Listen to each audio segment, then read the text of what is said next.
Hey guys, welcome to our channel. In this video, I will show you how to reset location and privacy settings on an iPhone 12.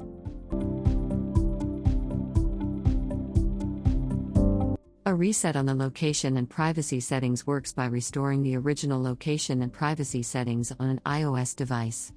That said, all the permissions that the apps use to keep track of the device's location and other relevant services such as maps, camera, weather, GPS, and other apps will be revoked and restored to defaults.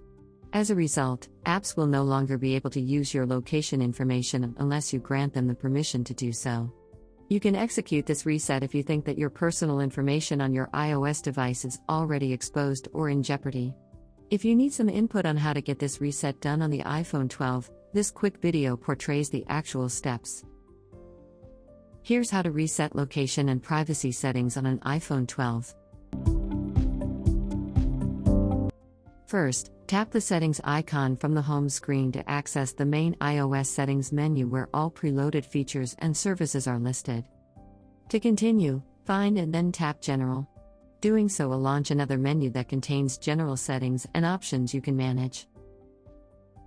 Scroll down to the bottom section. Then, tap Reset.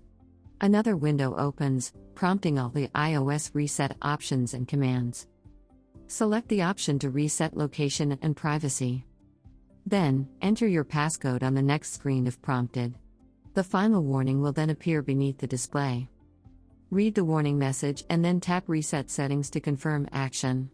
The phone will then start resetting all location and privacy settings and then restores them to factory defaults.